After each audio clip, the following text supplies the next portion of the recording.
Il y a des pièges dans le chemin où nous marchons. Il est bon, de temps à autre, d'en rappeler l'existence. La parole de Dieu nous a conservé le souvenir de plus d'un homme de bien qui s'est laissé prendre, ou n'a échappé que de justesse. L'adversaire voue à l'œuvre de Dieu une haine implacable. Ne l'oublions pas. Pour la compromettre, pour la paralyser, pour la détruire même, il ne reculera devant rien.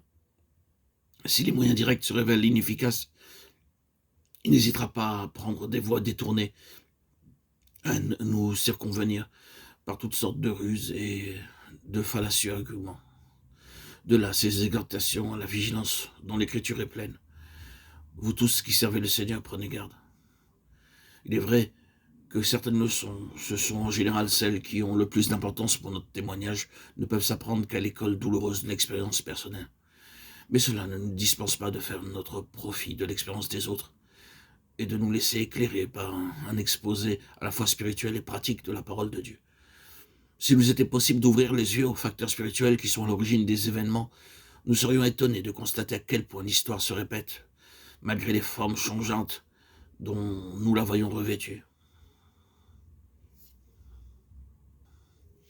C'est une chose mauvaise que de se glorifier mal à propos. Le roi Ézéchias tomba dans ce piège.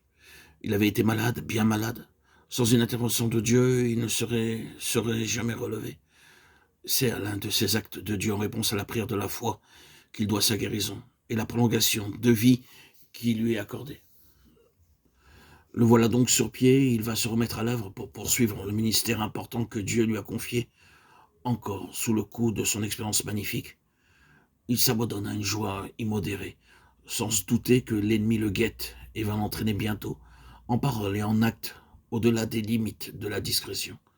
C'est là un complot savamment conçu qui se présente à Ézéchias, sous les dehors d'un témoignage de sympathie. De très loin, un monarque étranger lui envoie une délégation, soit qu'il ait appris sa maladie, soit que le fruit de sa guérison soit parvenu jusqu'à lui. Ces hommes apportaient à Ézéchias, de la part du roi de Babylone, de cordiales salutations avec un gage tangible des bons vœux de leur maître ou de ses félicitations. Il y avait là, en apparence, tout au moins qu'un acte d'aimable courtoisie. Mais il ne faut pas oublier, et c'est justement là qu'Ézéchias a manqué, que ces relations d'amitié entre Israël et les nations d'alentour ont toujours soulevé de sérieuses objections de la part de Dieu en raison de l'élément de perfidie qui peut toujours se cacher derrière ces royales congratulations.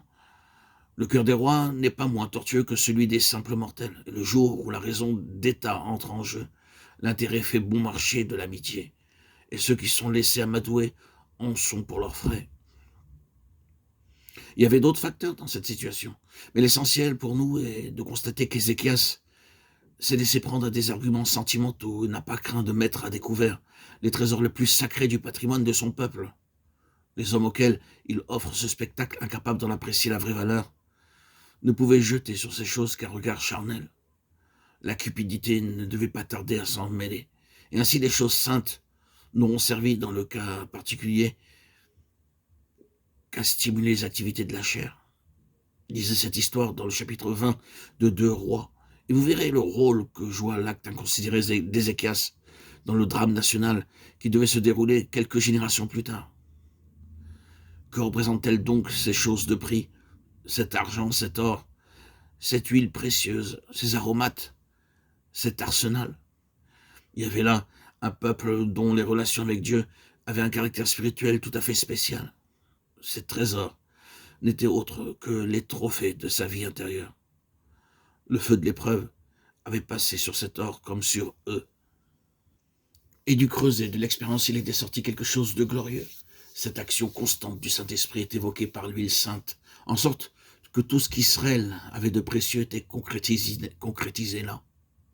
La chair n'a pas le droit de regarder à ces choses. On ne doit pas faire montre à ceux du dehors. En outre, ce sont des biens dont on ne doit pas tirer gloire pour ce qu'ils sont en eux-mêmes. Pas plus que des bénédictions, des qualités spirituelles, des richesses spirituelles, des dons spirituels.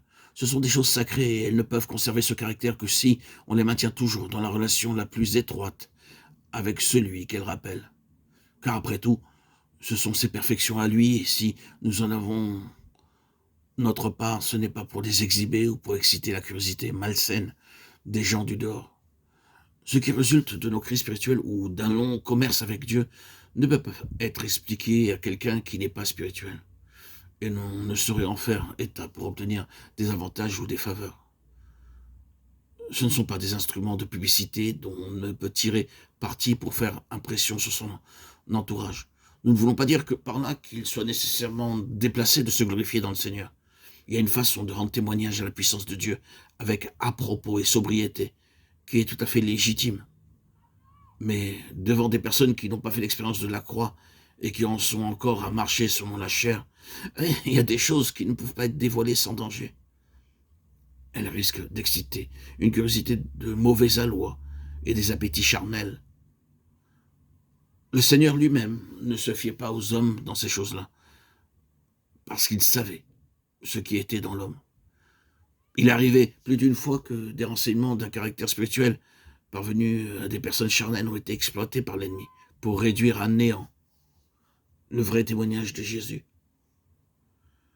Pour qui possède les richesses de Christ, l'ombre de la croix est le seul lieu où l'on puisse en faire un usage licite.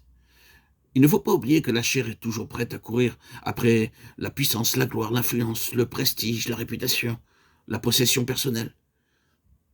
Divulguer les choses saintes sans mettre l'accent sur la circoncision spirituelle et sans présenter la crucifixion avec Christ comme une nécessité indispensable pour prévenir l'intrusion de la chair, c'est s'exposer à une expérience amère. C'est risquer de voir le témoignage anéanti dans sa vraie valeur spirituelle. Par la suite, qui aura été donnée à nos paroles intempestives.